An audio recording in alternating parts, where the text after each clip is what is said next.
Hello everybody, este es otro programa de su canal Cultura Reformada, Reformando la Cultura, presentándole a la gente la que tiene la cara fea, que es la verdad.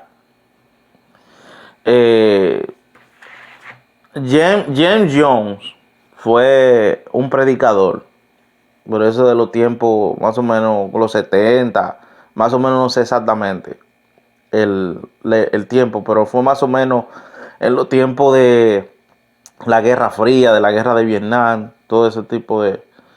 Y James Jones fue un predicador que al principio se destacó, tenía un carisma, un predicador para predicar y había hecho tenía su propia iglesia que se llamaba The People's Temple, la gente del templo. Y él comenzó a predicar y tenía alrededor ya como de 900 personas, 900. Eh, pero ¿qué sucede? Que él comenzó con el tiempo a ligar el evangelio con el comunismo, ¿verdad?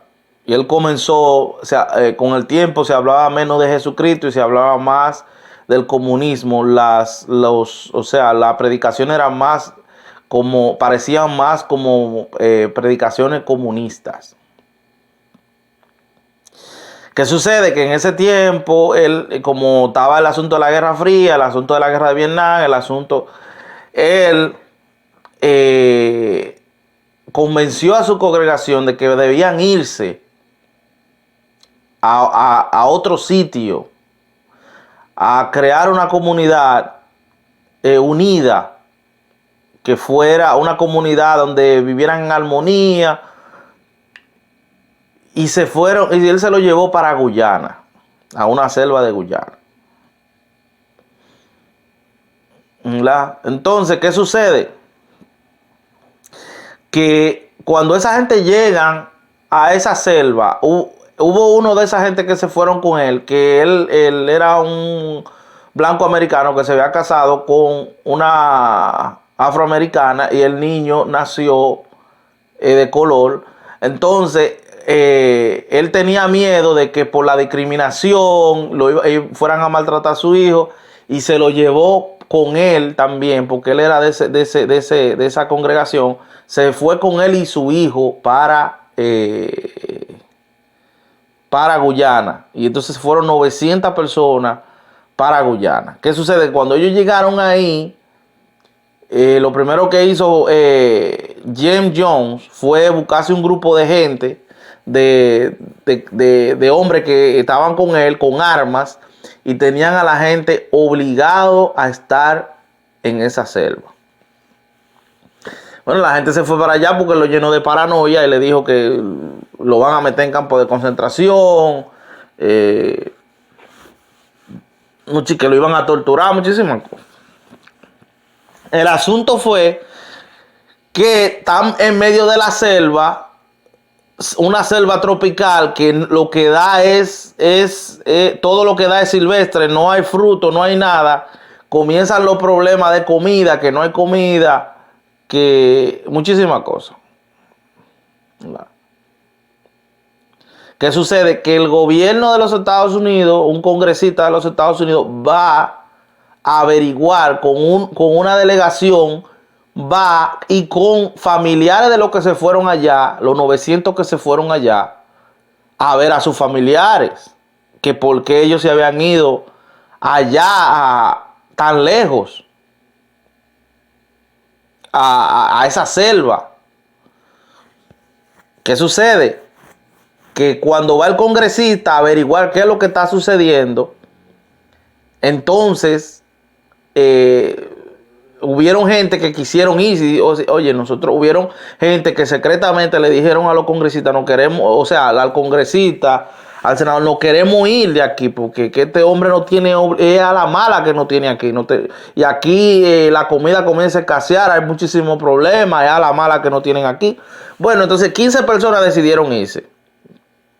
¿Qué pasa? Que James Jones se dieron cuenta que James Jones era una persona que sufría de paranoia, que tenía problemas, no estaba muy bien de la cabeza, y deciden irse. Al James Jones saber que después de que se fuera le iban a decir al Congreso de los Estados Unidos lo que estaba pasando, decidió asesinar a todos los que se iban.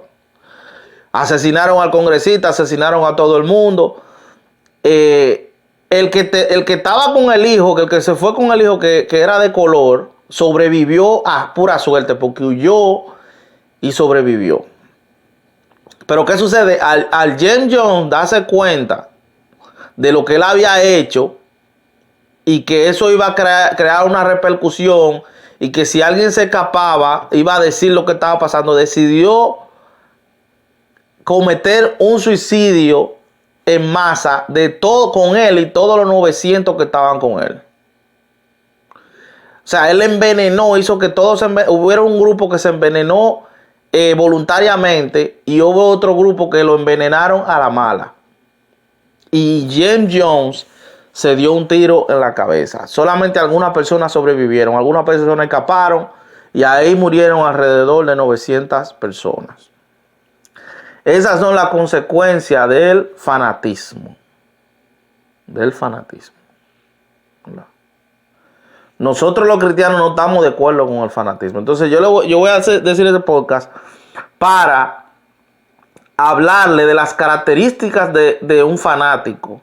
Cómo podemos, de un fanático religioso, y cómo podemos detectar un fanático religioso para que no caigamos en esos problemas. El hijo del que se fue, o sea, él se fue y dejó el hijo, él pensó y dijo, no pensó bien y dejó el hijo y dijo, yo puedo volver con mi hijo a lo mejor. El hijo se murió también ahí, se murió en la masacre de Georgetown. Entonces, ¿cuáles son las características del fanático? Lo primero es que el fanático le gusta adorar con pasión, adora con mucha pasión, es fiel, adora con esa pasión, con ese deseo y pero no hay espacio para la razón. Si nosotros nos vamos a Juan capítulo 4 versículo 23 al 24, cuando Jesús está hablando con la samaritana, mira lo que le dice. Le dice a Juan capítulo 4 del 23 al 24, dice así: malo que la hora viene y ahora es cuando los verdaderos adoradores adorarán al Padre en espíritu y en verdad, porque también el Padre tales adoradores busca que le adoren. Dios es espíritu y lo que le adoran en espíritu y en verdad es necesario que le adoren. Aquí otra vez quiero que analicen espíritu que está en minúscula y espíritu que está en mayúscula en esos dos versículos. Cuando está en mayúscula está hablando del Espíritu Santo de Dios. Cuando está en minúscula está hablando del espíritu del hombre. Y sabemos que el hombre es espíritu, alma y cuerpo. El espíritu es la conciencia en la mente del hombre. Y Jesucristo le está diciendo, es necesario que adoren en espíritu y en verdad. Lo que está diciendo que adoren con su mente, que adoren con su razón. Y en verdad está diciendo que adoren, que no sea hipócritamente, como los fariseos. ¿Qué pasa? Que el fanático adora de corazón, adora, es una pasión y una cosa, y adora de corazón, pero no adora con la mente, no adora con la razón, no adora con la razón, ¿verdad? Ellos adoran, con el corazón, pero no adoran con la mente, no adoran con la razón, con la mente de saber qué es lo que están haciendo. Si nosotros nos vamos a 1 Corintios 14, capítulo 14, dice del 14 al 15, capítulo 14, del 14 al 15 dice así: porque si yo oro en lengua desconocida, mi espíritu ora, pero mi entendimiento queda sin fruto. Que pues oraré en el espíritu, pero oraré también con el entendimiento. Cantaré en el espíritu, pero cantaré también con el entendimiento. Es decir, yo estoy orando, pero mi razón está ahí. Yo sé, yo tengo mi entendimiento, yo estoy orando con entendimiento. Yo estoy cantando con entendimiento. Yo sé lo que estoy cantando. Yo sé lo que estoy orando. ¿verdad? Yo sé lo que yo estoy haciendo. No es una cosa, con una pasión y una cosa y un éxtasis que no, que yo me olvidé de lo que yo sé lo que yo estoy haciendo. Yo estoy orando con el entendimiento y yo estoy orando, cantando con el entendimiento. Y mi entendimiento dice él que queda sin fruto. O sea, tiene que tener algún tipo de... O sea, yo recibí algo en mi mente, yo entendí algo. ¿Entiendes? Entonces dice en el 30 en el 23 dice así. En el 23 dice así. Si pues toda la iglesia se reúne en un solo lugar y todos hablan en lengua y entran indoctos o incrédulos, no dirán que estáis locos. Es decir, aquí el apóstol Pablo está hablando las mismas cosas que pasan en muchos templos evangélicos. Todo el mundo comienza a hablar en lengua, en lengua, en lengua, en lengua. Y van a decir, ustedes están locos. Yo no estoy en contra de hablar en lengua. O sea, la lengua, sí, ¿verdad? La lengua, pero la lengua no es para los indoctos, la lengua es para la iglesia, dice Pablo. La lengua, el hablar en lengua es para la iglesia, no es para la gente, la gente que no conoce de Cristo. Pero ¿qué pasa? Muchas veces los fanáticos usan esta expresión, este versículo. No, porque el evangelio es locura para los que se pierden. Pero eso es si la persona está hablando mentira. En otra parte, Pedro dice, si hablan de ti mintiendo, gózate. Si es mentira. Es decir, yo voy a mi iglesia normal, como una persona normal, yo oro ordenadamente, yo levanto mi mano, adoro ordenadamente, yo hago todas mis cosas organizadamente. Y una persona dice que yo estoy loco, el incrédulo está mal. El incrédulo es que está mal. Pero yo estoy bien, yo estoy yendo a mi iglesia normal, organizadamente. Malo es que yo haga la cosa desordenadamente y me digan, oye, tú estás loco porque tú estás haciendo la cosa sin razonamiento, sin entendimiento de lo que tú estás haciendo. Ahí el incrédulo tiene razón. El incrédulo tiene razón. ¿Entiendes?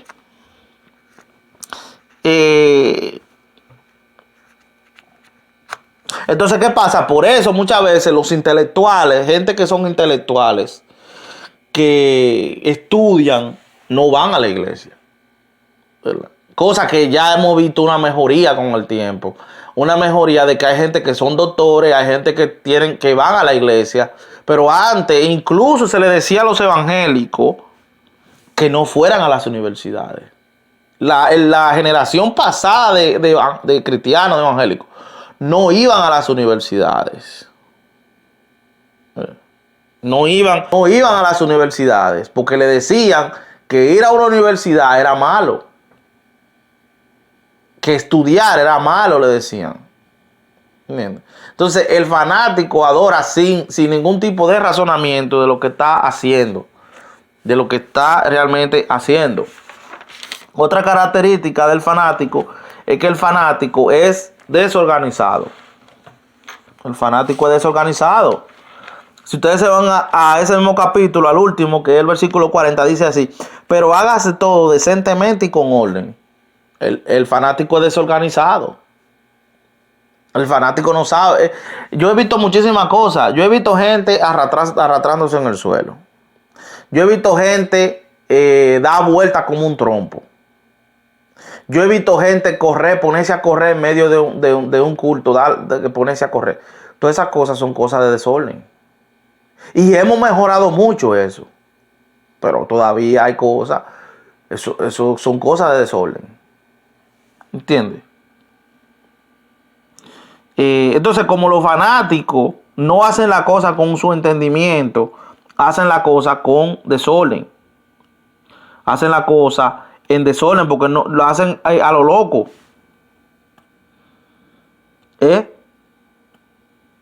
Hacen la cosa a lo loco. Porque no hay un entendimiento, no hay un razonamiento de lo que están haciendo.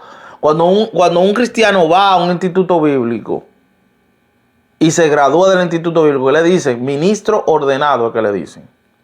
Usted es un ministro ordenado, es que le dicen. Usted sabe lo que usted está haciendo. Usted sabe lo que usted está haciendo. Otra característica del fanático es que el fanático es legalista.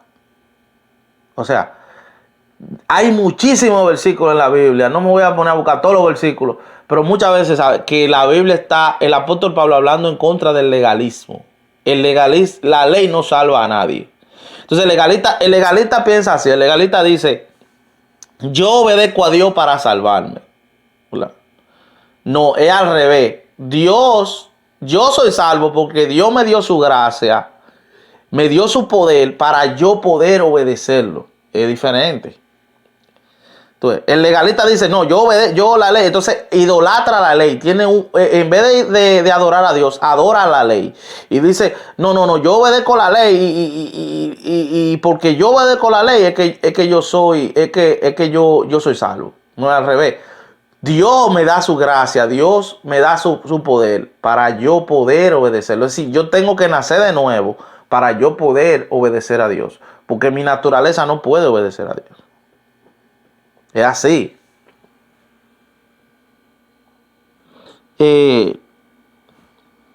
Entonces el fanático siempre está juzgando. El fanático todo lo pasa por un juicio. Esto es de Dios, esto no es de Dios. Esto es de Dios, esto no es de Dios. Esto es de Dios, esto no es de Dios. Siempre, todo lo está juzgando. Siempre está mirando al otro para juzgarlo. Siempre está juzgando, siempre está señalando. Cualquier cosita que hace la persona lo está señalando, lo está juzgando. Yo recuerdo, incluso no hay espacio para la pura humanidad del ser humano, cosas normales que el ser humano hace. Por ejemplo, si nosotros nos vamos a 1 Corintios capítulo 9, mire lo que está diciendo el apóstol Pablo.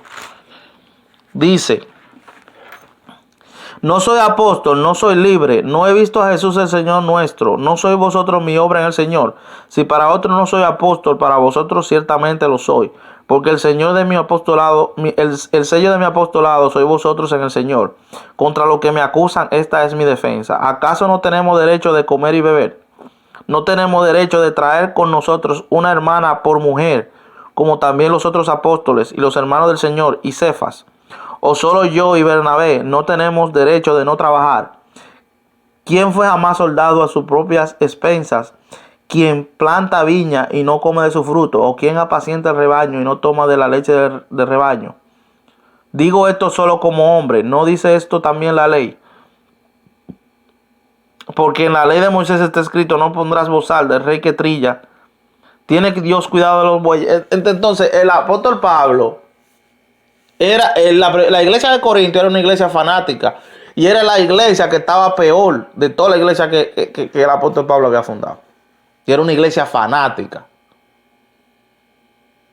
Entonces, para el fanático no hay espacio para la humanidad. No se puede hablar de política, no se puede hablar de filosofía, no se puede hablar de otra cosa que no sea de la Biblia.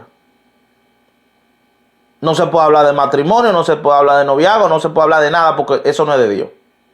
El fanático piensa así. Yo recuerdo una vez que yo estaba en la universidad y estábamos un grupo de cristianos. Y yo dije un chiste. Yo dije un chiste dije algo cómico. Y todo el mundo se echó a reír. Porque saltó un fanático y dijo que eso no era de Dios, que había que hablar de la Biblia. Entonces el fanático se olvida, el fanático se cree que tiene alas. El fanático se cree que ya casi está a punto de su cuerpo glorificarse y irse con el Señor, que no hay una humanidad. Entonces el apóstol Pablo está hablando aquí, oye, yo tengo derecho a comer, a beber, yo tengo derecho a tener una esposa, yo tengo derecho. O sea, lo juzgaban y lo señalaban al apóstol Pablo. Oye, yo tengo derecho como todo el mundo. Yo soy un hombre como todo el mundo. Como todo el mundo. Yo tengo derecho como todo. El fanático no piensa así. El fanático, es imposible vivir las 24 horas del día nada más pensando en la Biblia. Yo puedo pensar en Dios, yo puedo meditar en Dios, eso es real. Pero en la Biblia nada más. Y hablar de Biblia las 24 horas, eso es imposible. Hay cosas que usted tiene que, otra cosa que la gente va a hablar, que están fuera de lo religioso. Otro tema que la gente tiene que hablar. Entonces, bueno, el que habla de religión las 24 horas del día es porque no trabaja. No trabaja. Pero el que trabaja en el trabajo tiene que hablar de otra cosa. Si trabaja 8 horas al día, tiene que hablar de otra cosa. El que es normal tiene que hablar de otra cosa. Entonces Entonces el fanático, si usted habla de otro tema, vamos a hablar de filosofía. No, eso es del diablo. No, vamos a hablar de política, no, eso es del diablo. No, vamos a hablar de arte, eso es del diablo, todo es del diablo. ¿Entiendes? Eso es lo que pasa con el fanático. Entonces el último punto, el fanático no respeta autoridad. El fanático no respeta autoridad ni dentro de la iglesia ni afuera de la iglesia. El fanático no reconoce, él dice, bueno, Dios me habló y yo me guío de lo que Dios me habló, sin saber si Dios le habló o no, Dios no le habló. No reconoce otro tipo de maestro, no reconoce otro tipo de estudioso de la Biblia, ¿verdad? Si tú le hablas de ir a un instituto bíblico, no acepta eso de ir a un instituto bíblico, porque ellos son los únicos que saben. La Biblia dice, claro, que ha puesto, entre todos esos ministerios, ha puesto a evangelistas, ha puesto maestros, ha puesto pastores, ha puesto a diferentes tipos de maestros que ministren a la iglesia. Yo no puedo creerme que yo soy el único que sé. Entonces, cuando tú le dices, ve a un instituto para ver si tú te moderas un poquito, no, ellos dicen que no, que eso no es así. Y ellos dicen, Dios me habló. Y porque Dios le habló, no respetan a nadie. Ningún tipo de autoridad. Porque ellos dicen que Dios le habló. Pero ¿qué dice el apóstol Pablo en Romanos capítulo 13? Miren lo que dice el apóstol Pablo en Romanos 13. Capítulo 13.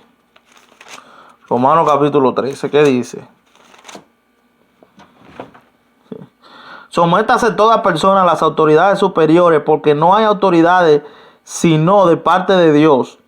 A las que hay y las que hay por Dios han sido establecidas, de modo que quien se opone a las autoridades, a lo establecido por Dios, resiste, y lo que resiste acarrean condenación para sí mismos, porque los magistrados no están para infundir temor al que hace el bien, sino al malo.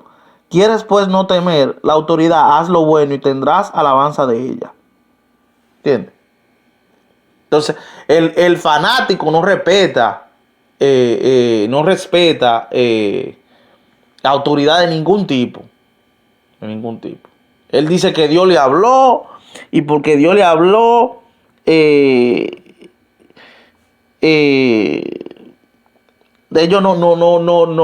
porque Dios le habló, ellos no respetan pastores, ellos no respetan maestros, ellos no respetan a nadie. Porque ellos dicen que Dios le habló. ¿Entiendes? Y no respeta, y por eso siempre se están metiendo en problemas. Por eso siempre se está metiendo en problemas, ¿verdad? No, usted respeta las autoridades tanto dentro de la iglesia como fuera de la iglesia. No es solamente de que Dios te habló nada más. Entonces el fanático hace eso. Entonces, estas son las características del fanático para evitar problemas. Y eso ha traído muchísimos problemas en la iglesia. Por eso es que las autoridades de Estados Unidos viven chequeando a las iglesias principalmente evangélicas. Porque este hombre, James Jones, él comenzó como evangélico, fue. Y por eso tuve que en cada iglesia hay quizá un agente del FBI o de la policía para ver qué es lo que este hombre quiere hacer. Cuando yo me convertí, hubieron gente comunista que vinieron donde mí. No, el comunismo es completamente compatible con el evangelio. Gente, cuando yo me convertí, y tuve pastores hablando de comunismo, hoy más que nunca, desde el tiempo de James Jones. Ahora es que hay evangélicos hablando de comunismo, cuando Jesucristo no habló nunca de comunismo. No saben ni siquiera lo que es comunismo. Entonces, los pastores que estén con Dios, que se tengan mucho cuidado para que las autoridades no estén encima de ellos. Porque son todos los ojos que le van a meter arriba. Si ellos detectan que usted está metido en eso. Y le pueden hasta cerrar iglesia por eso. Entonces, eso es para que ustedes sepan la característica del fanático. Porque la gente no sabe lo que la gente no sabe. Vienen, sí, se adoran con esa pasión, ese éxtasis, esa cosa. Pero no es un razonamiento, no hay nada de lo que están. O sea, hasta aquí es su canal de Cultura Reformada. Dios le bendiga.